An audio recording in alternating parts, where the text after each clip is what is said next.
Bismillahirrahmanirrahim. Assalamualaikum warahmatullahi wabarakatuh. Perkenalkan, kami dari kelompok 11 mata kuliah manajemen kelas akan membahas materi terkait dengan kelas efektif. Adapun anggota kelompok 11 yaitu yang pertama Hajar dengan NIM 20100123023, yang kedua Syahri Ramadan dengan NIM 20100123024. Pembahasan pertama terkait dengan pengelolaan kelas. Pengelolaan kelas adalah suatu usaha yang dilakukan oleh penanggung jawab kegiatan belajar mengajar atau yang membantu dengan maksud agar dicapai kondisi optimal sehingga dapat terlaksana kegiatan belajar seperti yang diharapkan. Pengelolaan kelas adalah salah satu tugas guru yang tidak pernah ditinggalkan. Guru selalu mengelola kelas ketika dia melaksanakan tugasnya. Pengelolaan kelas dimaksudkan untuk menciptakan lingkungan belajar yang kondusif bagi anak didik sehingga tercapai tujuan pembelajaran secara efektif dan efisien. Pembahasan kedua terkait dengan tujuan pengelolaan kelas efektif. Yang pertama itu mendorong siswa mengembangkan tingkah lakunya sesuai tujuan pembelajaran. Yang kedua, membantu siswa menghentikan tingkah lakunya yang menyimpang dari tujuan pembelajaran. Yang ketiga, mengendalikan siswa dan sarana pembelajaran dalam suasana pembelajaran yang menyenangkan untuk mencapai tujuan pembelajaran. Dan yang terakhir, membina hubungan interpersonal yang baik antara guru dengan siswa dan siswa dengan siswa sehingga kegiatan pembelajaran menjadi efektif. Pembahasan ketiga yaitu prinsip-prinsip pengelolaan kelas.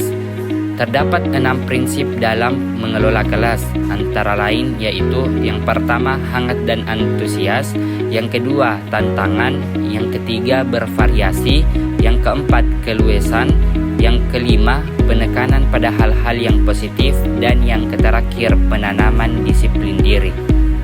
Adapun pembahasan keempat terkait dengan komponen pengelolaan kelas. Yang pertama itu kondisi fisik. Kondisi fisik tempat berlangsungnya belajar mengajar mempunyai pengaruh yang sangat signifikan terhadap hasil belajar mengajar. Yang kedua, kondisi sosial emosional. Hues dan Herald 1999 mengatakan pada intinya, kondisi ini merupakan komponen yang membuat seorang menjadi pintar menggunakan emosi. Dan yang terakhir itu kondisi organisasional, di mana kegiatan rutin yang secara organisasional dilakukan baik tingkat kelas maupun pada tingkat sekolah akan dapat mencegah masalah pengelolaan kelas. Pembahasan kelima terkait dengan strategi dalam mengelola kelas secara efektif. Yang pertama, menciptakan lingkungan belajar yang positif. Yang kedua, menggunakan teknik pengajaran yang bervariasi. Yang ketiga, memberikan umpan balik yang konstruktif. Umpan balik yang konstruktif dan spesifik dapat membantu siswa memahami kekuatan dan kelemahan mereka, serta memberikan motivasi untuk terus belajar. Yang keempat, mengimplementasikan manajemen kelas yang efektif. Manajemen kelas yang baik melibatkan penetapan aturan dan rutinitas yang jelas, serta konsistensi dalam penerapan aturan tersebut. Dan yang terakhir, melibatkan siswa dalam pengambilan keputusan. Pembahasan keenam terkait dengan penciptaan iklim kelas yang kondusif. Iklim kelas merujuk pada suasana dan kondisi yang ada di dalam kelas sehubungan dengan aktivitas pembelajaran. Suasana ini ditandai oleh pola interaksi dan komunikasi yang terjadi antara guru dan siswa serta antar sesama siswa. Ketika iklim kelas tidak mendukung, hal ini dapat menimbulkan dampak negatif pada proses pembelajaran, membuat siswa merasa gelisah, resah, bosan, dan jenuh. Sebaliknya, iklim kelas yang positif dan menarik akan memudahkan pencapaian tujuan pembelajaran serta menjadikan proses pembelajaran mengajar lebih menyenangkan bagi peserta didik. Adapun kesimpulannya yaitu pengelolaan kelas adalah usaha yang dilakukan guru untuk menciptakan dan mempertahankan kondisi belajar yang optimal agar proses belajar mengajar berjalan lancar dan mencapai tujuan yang diinginkan.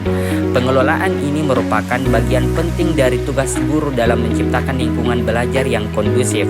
Tujuan pengelolaan kelas adalah mendorong siswa mengembangkan tingkah laku sesuai tujuan pembelajaran, membantu siswa menghentikan perilaku yang menyimpang, mengendalikan siswa dan sarana pembelajaran dalam suasana yang menyenangkan, membina hubungan baik antara guru dengan siswa serta antara siswa dengan siswa agar pembelajaran menjadi lebih efektif. Itulah pembahasan terkait dengan kelas efektif. Sekian dan terima kasih.